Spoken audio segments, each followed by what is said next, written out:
Hey everyone, welcome back to Talking Sense. Long time no see, right? It's feels like it's been a really long time actually. So today, I just thought I'd do a review. I was wearing a perfume that I haven't reviewed yet, and I just thought, you know what, it's time to break out the video. So today we're going to be having a look at L'artisan Parfumeurs Al Oudh.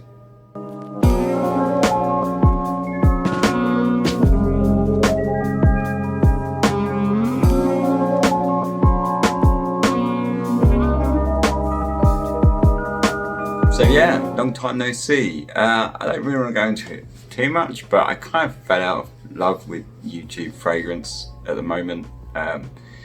Too many stupid thumbnails of people lovingly staring at perfume bottles or putting stupid faces. Are we adults? So, Al Oudh, what's that all about? It's a really interesting fragrance. So L'artisan Parfumeurs, they're a really cool brand. I really like this house. They sort of don't really get much hype. They kind of, I feel like they're one of those brands that they don't do anything like super special in their kind of presentations or anything like that. But they're always there or thereabouts. Like most people have probably heard of them. Most people probably own one or two of their fragrances. And most probably think that their fragrances that they own are okay. You know, like they're one of those kind of middle of the road houses, right? You know, I like them as a house. I think they're really interesting. I think most of their fragrances are kind of, yeah, interesting. I think they, even if they don't blow me away, I generally tend to think it's quite an interesting composition or whatever. So yeah, today I was wearing Al Oudh and I thought I'd talk about it. So Al Oudh was made by Bertrand Duchefort, who's he makes a lot of stuff for L'artisan Parfumeurs, along with quite a lot. He's worked like is it Olfactive Studio, the different company, Jubilation. He made that.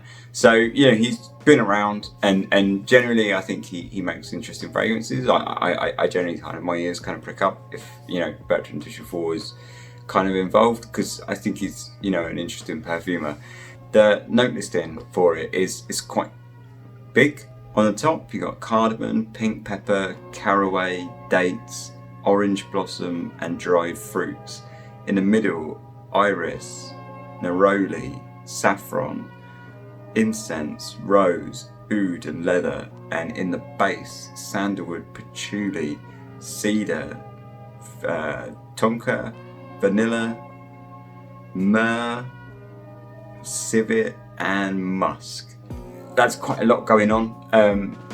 I don't necessarily, it is quite a complex fragrance, so let's just spray it and let's just get straight into it. We'll just talk about you know what I think. The caraway is an interesting one in this. A lot of people feel like caraway and cumin smell a bit like BO and sweat and stuff. Luckily, that never reacts that way on me. I don't really ever feel that, but a lot of people do. So you know, it's something to be aware of if you know in this, because caraway and cumin are quite similar, or share some similar facets. Anyway, we'll get into it.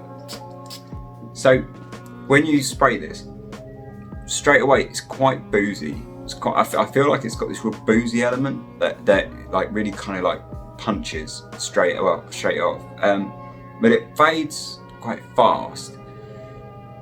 For me, it's got this strong kind of like liquor smell, like a kind of spiced liquor, sort of very. The dried fruits are really there, and the dates, like quite a thick, treacly kind of vibe. Like it has. Yeah, like a sort of dried fruits, liquor, that sort of thing. And it's quite pungent. It's a bit of a punch in the face. That tempers quite fast. I would say about now it's starting to calm itself a little bit. So what you get, the pink pepper is really big off the top on this. There's a lot of spice.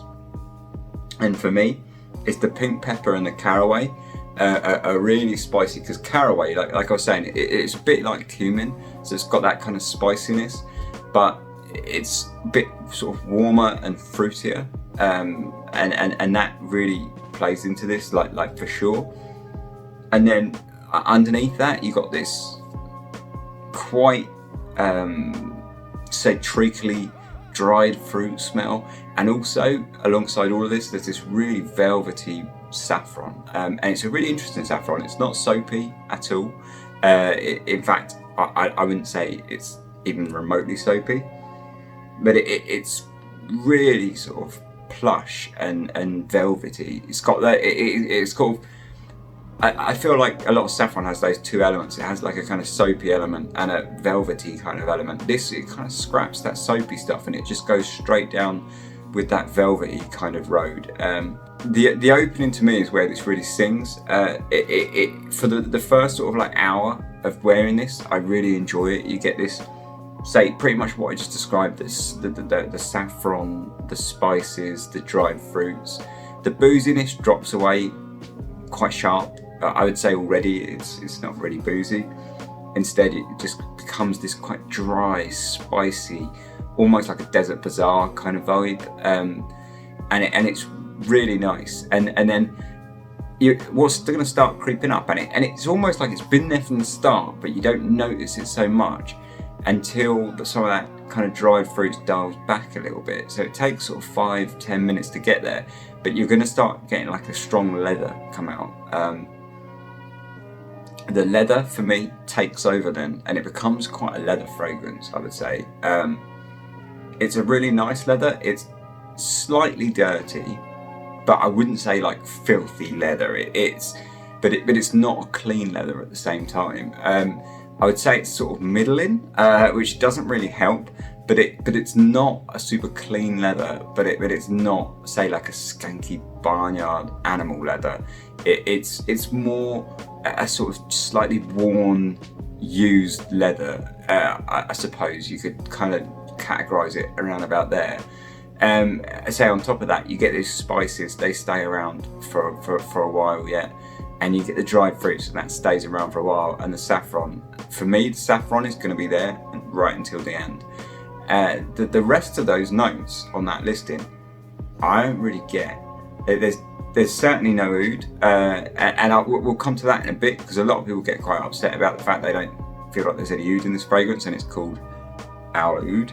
But I'll come to that in a minute.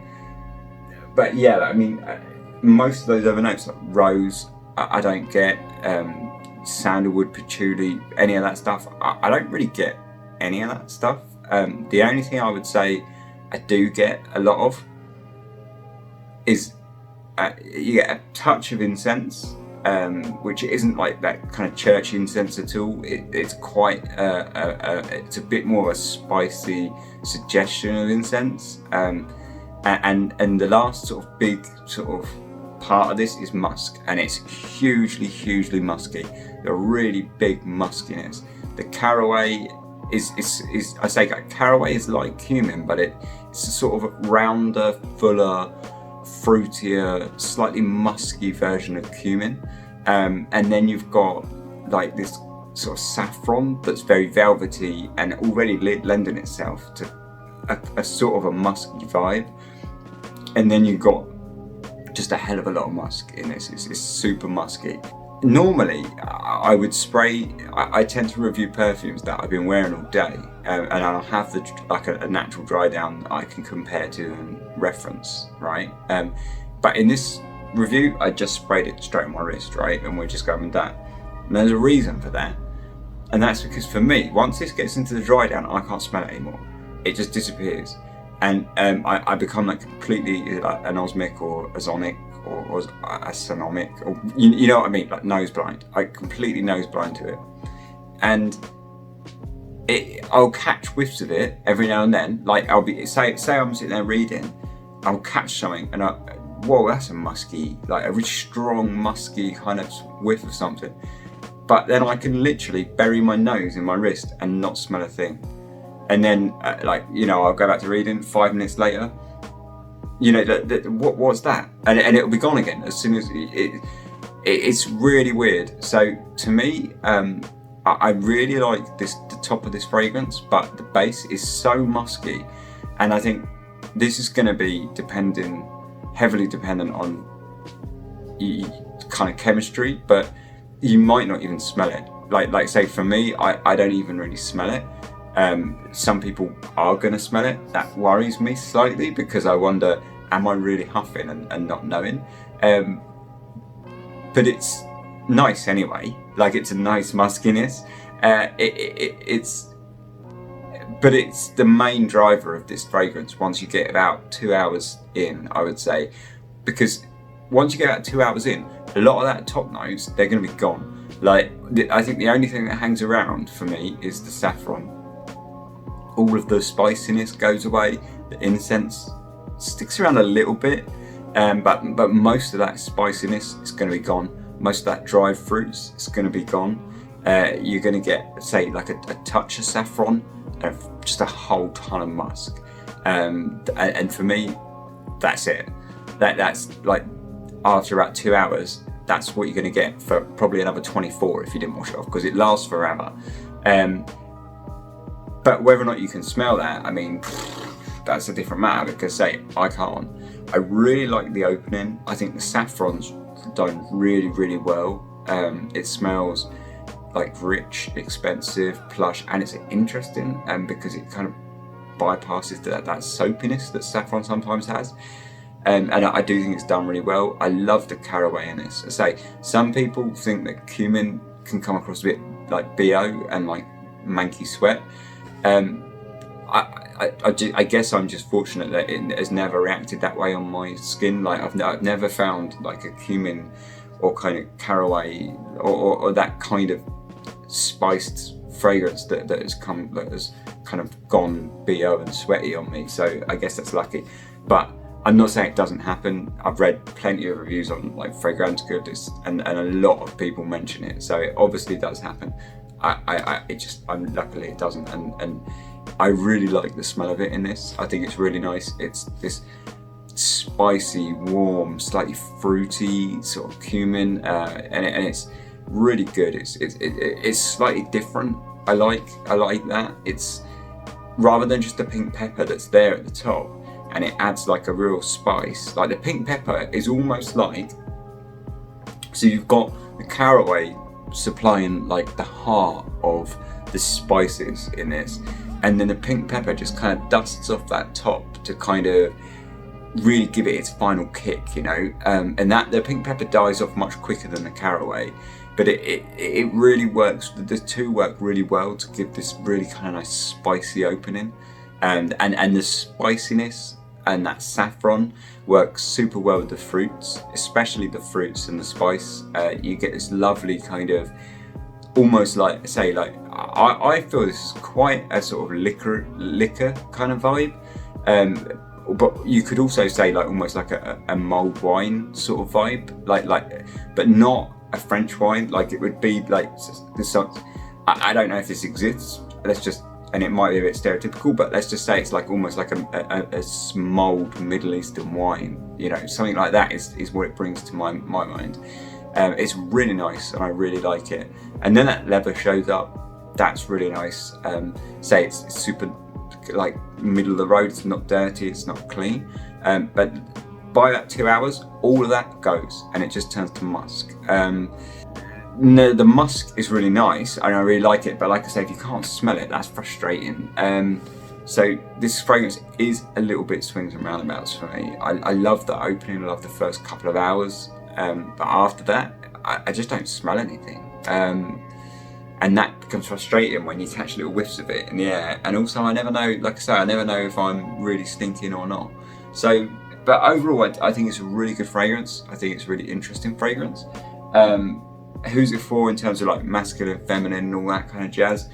I feel like this is quite masculine, actually. There are elements, it makes me almost at times feel like this is almost like a bit of, imagine if it was like the structure of a fougere, but kind of with sort of those oriental ingredients, and that's, I feel like it's got that kind of vibe at times, which might sound weird, but that to me is how I feel with it.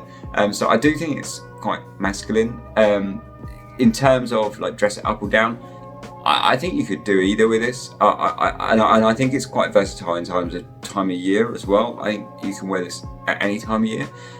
I do think it works really well in like autumn. Late autumn would be really great for this, with that kind of the falling leaves, the nights are drawing in.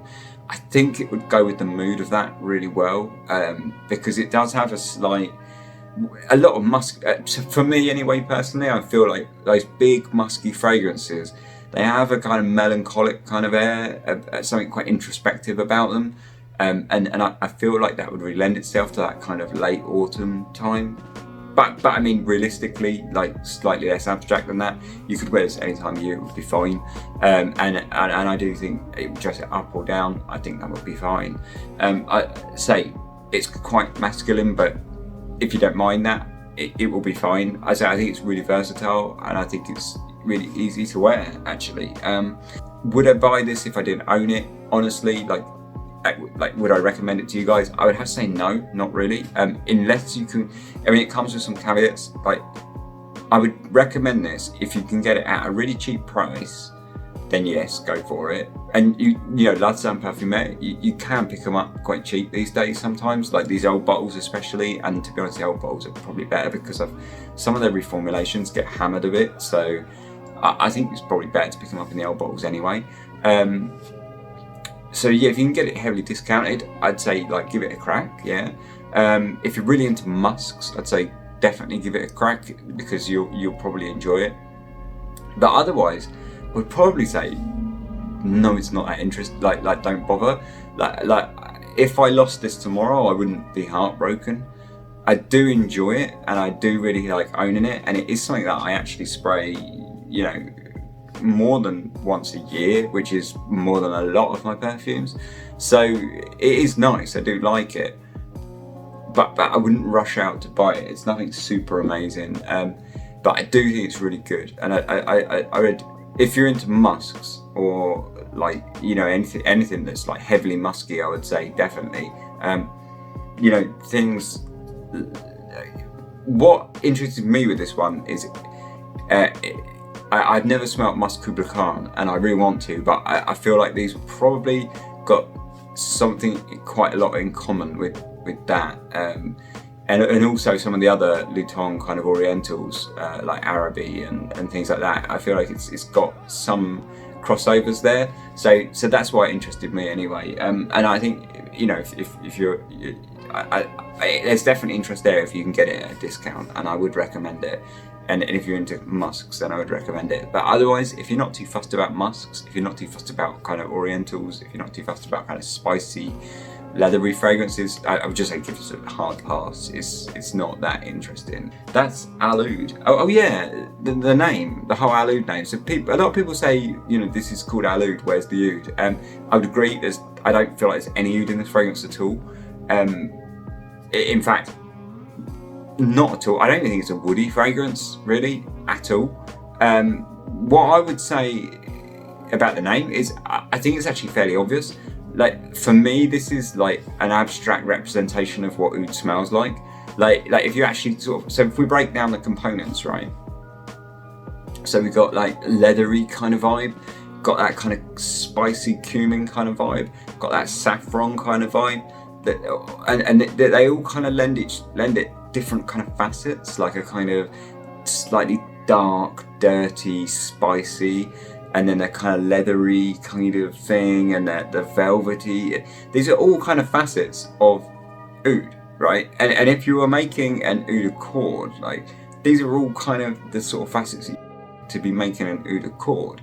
So for me, I feel like this fragrance, the name is not because it's stuffed full of oud. I feel like the fragrance is almost like an abstract representation of oud, and that's personally why I think it's got that name, and personally why I think it's not stupid to call it oud, despite the fact it's clearly got no oud in it. So anyway, that's that. Al Oudh by L'artisan Parfumeurs. Say, if you like musks, you're in for a winner. Anyone else, maybe to save your money, but nice one. Thanks very much for watching. Like, subscribe. I'll be back with more videos. I always going to be making videos, so yeah, like, subscribe if you want. Comment if you, whatever, just comment if you've got anything, really. Nice one. Cheers.